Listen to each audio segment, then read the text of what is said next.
হ্যাঁ, তোমার কত লাগবে মাসে? আরে বা তুমি বলবে না, কে বলবে? তুমি তো বললে 200-300 টাকা দেয়।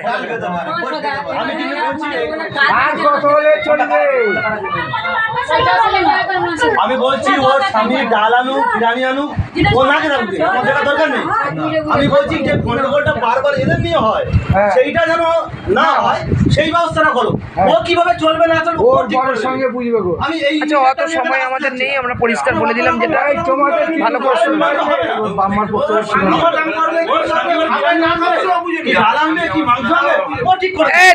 তোমার সংসার খাওয়া খরচা অসুবিধা হয় না তো? খাওয়া দাওয়ার অসুবিধা হয় না তো? তোমার স্বামী যা টাকা পাঠায় তোমার ম্যানেজ হয়ে যায় তো? তুমি চালাতে পারো? একটা পেট তো খেয়ে নিতে পারো তো? না, আমার হয় না। তোমার কি হয় না? কোনটা হয় না? কেন হবে না? বাচ্চা তো ওর কাছ থাকে। 1 টাকা গোছালে সে তো 4 টাকা খাবে। ছাবালটা খাবে কি? তার টিফিন আসতো স্কুলে। তোমার খেতে ছাবালটা খায় না ওদের কাছে? আমি বলছি ওনাদের কাছে থাকে তো বাচ্চাটা। না না, ওর জন্য মারামারি হয় না, বাচ্চার জন্য মারামারি হয় না, বাচ্চার জন্য কোনো মারামারি হয় না।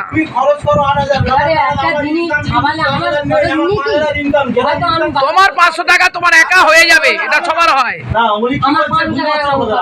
তাহলে আর আমরা বলতে পারবো না, এবার তোমার কেস করতে হবে, কেস করে টাকা আদায় করতে হবে। আমরা পারবো না, ওটা আমরা পারবো না। তুমি একা মানুষ 500 টাকা হবে না, ওর সব বলে লাভ নেই। বাচ্চার খোরাকি ওরা দেয়, বাচ্চা ওদের কাছে খায়। হ্যাঁ, আমরা জানি তো, বাচ্চারা তো ওদের কাছে মানুষ হচ্ছে। এই বাচ্চাটা সারাদিনে না হলে 30 থেকে 40 টাকা খাবে।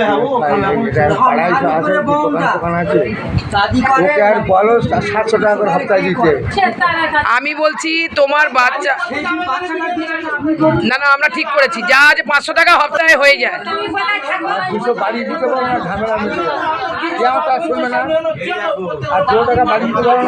আমার কাছে কি ফোনটা আছে? আমি তো ভিডিও করছি।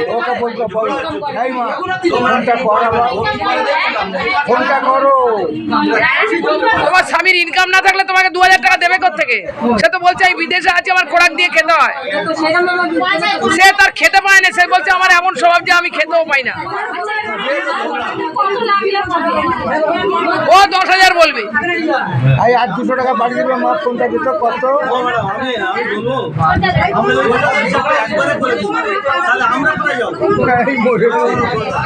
আমি যদি সব একবারে করে দিলাম, আপনারা করে যাবেন, আমি করে যাবো, সেইটাই আবেদন।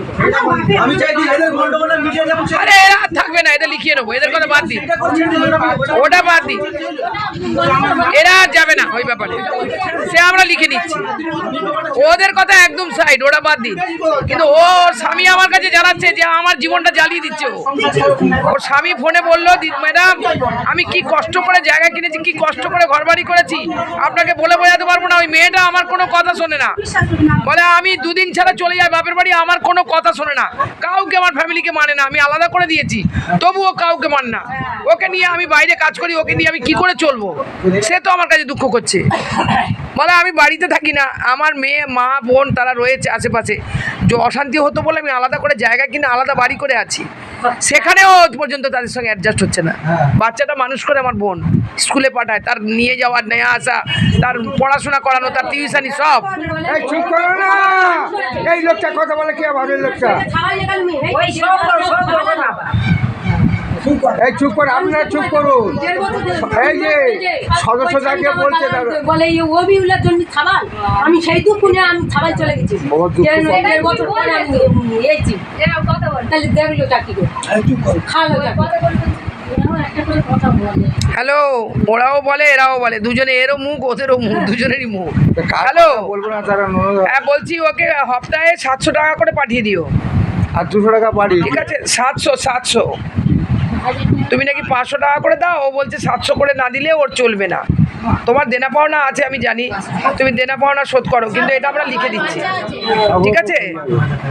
সপ্তাহে 700 করে টাকা ওকে দিও, ওর তো একা খাক আর 2জন খাক, যাই খাক।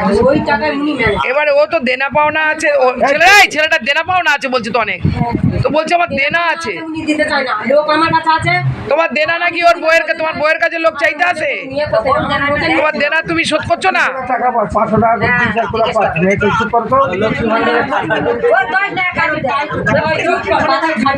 তাহলে সেই দেনাটা তোমাকে তো শোধ করতে হবে, বইয়ের কাছে ফোন করে কথা বলতে হবে তো, দেনাটা শোধ করতে হবে তো। বুঝতে পেরেছি, তোমাদের ব্যাপারটা বুঝে গেছি, অত আমার বোঝাতে হবে। এরা এই তালে একদম থাকবে না, এদের একদম ডিটাচ করে দাও। তোমরা এই ব্যাপারে একদম থাকবে না, একদম যাবে না। এবার বাচ্চাটা যদি স্কুলে যায়, তুমি মেয়েটা কাজে যায়, যদি স্কুলে যায়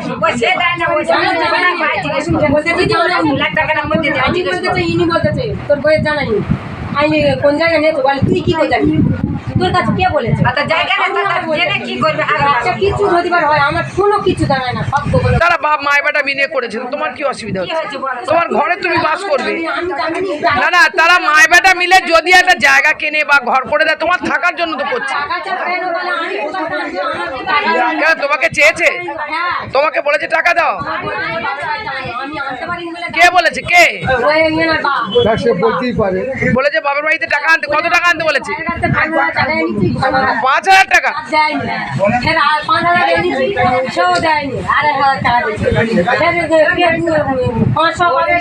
আরে 2-5,000 টাকা এনেছো, ওটা বাবার বাড়ি থেকে দেয়, সহযোগিতা করে বাবেরা। ঠিক আছে, বাদ দাও। এই তোমরা আর এদের ব্যাপারে এদের লিখিয়ে নাও তো, এদের ব্যাপারে থাকবে না তুমি, এদের ব্যাপারে একদম থাকবে না, এরা তোমাদের মধ্যে থাকবে না। আজকের পর থেকে আমরা যেন না শুনি তোমরা এদের সাথে থাকো, আজকের পর থেকে না কোনো কথা বলবে না কেউ। হ্যাঁ, কাগজ করে দিচ্ছি। এই ওদের সঙ্গে কোনো সম্পর্ক থাকবে না, আর কোনো ঢেসা মেরে কথা বলবে না। ভাবিকে কোনো ঢেসা ঢেসি মেরে কথা বলবে না, কিচ্ছু হবে না, কেউ কারোর কথা থাকবে না। ঘর তো বেঁধে চলে যাবে।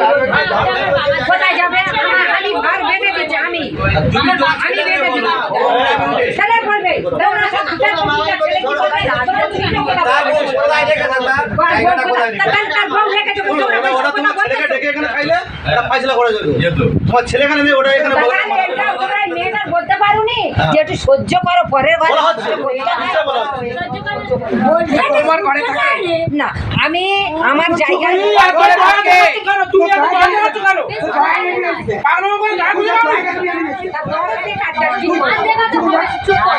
তোমার তো দয়া লাগবে না। যত দয়া দেখাতে যাচ্ছ তত অশান্তিটা বাড়ছে তো। তুই গায়ে দেখে দিয়ে আমি দয়া দেখাবো না, তার স্বামী হচ্ছে সব দেখাবি কিছু বোঝে না, একটা মেয়ে দিতে হবে। খাওয়া ডেলি 50 টাকা করলে 1.5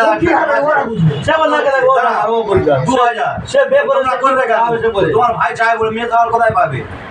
সব তোমার ভাই করতে হবে। মিনিমাম সংখ্যাটা ডেলি তার সে খাওয়াবে, 1400 টাকা খরচা হবে, 700 টাকা। একদিন ডাক্তার নেই, বাচ্চা 700 থেকে 300 টাকা বিল হবে। হাসপাতালে যাবে, কোথায় বলছি আমি? টাকাও দিতে চায় না।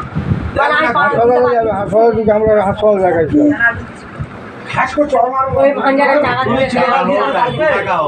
হসপিটালে দেখাবে।